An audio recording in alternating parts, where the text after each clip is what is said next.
It's that time of the year again. It's almost Halloween. Ooh, it's spooky time. And since this is the last video before Halloween, I decided to go and look for a scary mod to cover, and I do got something for you, alright? The mod I'm about to cover will definitely scratch that horror itch that you might be having during this period of time. And guess what? It's Five Nights at Freddy's inspired. Two fan bases collide. Let's dive straight into it. LambdaGeneration.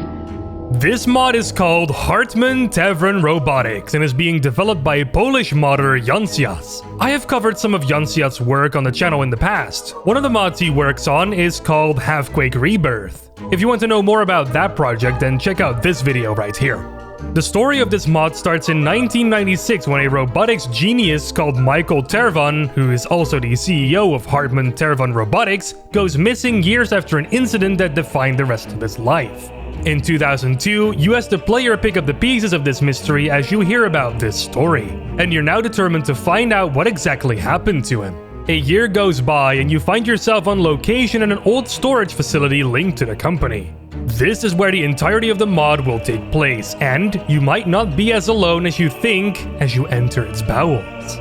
This mod is based upon an entry into a mapping competition that Jancias made around 4 years ago. He then decided it was a fun idea to release a slightly more polished version of this map standalone to the public. But while doing this, he realized that his map might have more potential as an entire mod project instead, so he went to work on that.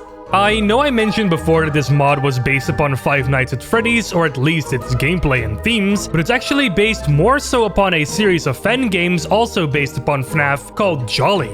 As far as I understand, Jolly offers more gameplay elements to keep track of while you check the cameras. I'm not super into FNAF, so my knowledge here might be a little limited. Now the mod is near completion and it's set to release on Halloween this year. That is the 31st of October, by the way, in case you don't celebrate Halloween. Some cultures don't, you know.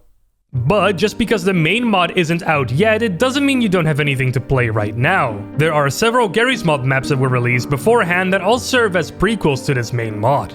You can play a map called Surveillance, which is set in a surveillance outpost as the name suggests. You can play Vacant Job, which is pretty much a prequel to everything, but has been noted as being outdated, and most recently, Jancias released Mika, which is set at a shipping office. They are these sandbox maps that you can freely explore on your own. I've played Surveillance and Mika, and I gotta say that they're both quite pretty looking maps, and there's a bunch of things to see and do here. Surveillance has this small forest for you to discover around the main part of the map. You can find lots of nodes with story exposition in the main building, and you can find this abandoned building with a radio inside of it, playing some kind of Morse code. Can you decipher this? And in Mika, there are several buildings and a yard for you to check out. The main building, which isn't super easily accessible, a warehouse where you have to enter from the back, and this other empty place which seemingly has nothing in it. But if you read the notes in this map carefully and are an explorer by heart, you can find some more parts of this map that you wouldn't necessarily expect to be there. So go and look around in every nook and cranny. You might unearth something pretty interesting. All of these maps are available on the Garry's Mod Steam Workshop, and you'll need Half-Life 2 Episode 2 to play them. So if you want to get into the mood for this mod before it comes out, well, the resources have been provided straight to you. Apart from the rather unique gameplay for a source mod, the mod does some pretty interesting graphical stuff as well in order to enhance the atmosphere greatly. Since the mod has the player looking at a fixed direction most of the time, Jancias was really able to optimize the environments properly by heavily detailing everything that you can see and by keeping areas you can't see super simple. This helps a lot with performance, as you can imagine.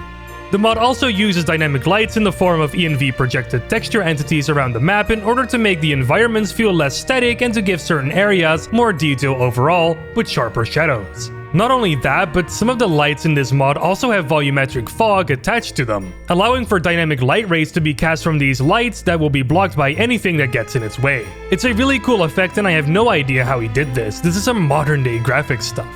And lastly, Jancias also added the ability for models to have PBR material so that this glass bottle will, for example, look like an actual glass bottle with the shine that it's supposed to have. Pretty cool stuff. Now, all that has gotten me pretty excited to try this mod out when it comes out this Halloween.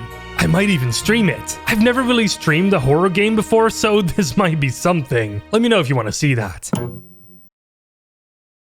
And that's all I have to say about HARTMAN-TERVAN Robotics, at least for now. It's time for you guys to let me know what you think. Do you think this mod will be a fantastic addition to the Source Horror mod roster, or do you think FNAF and Half-Life should never, ever mix together? Let me know in the comments, I'm curious. Also, don't forget to like this video and to subscribe to the channel if you haven't yet. It really helps us out and it gives us a warm fuzzy feeling inside. So go do it! Or else... No,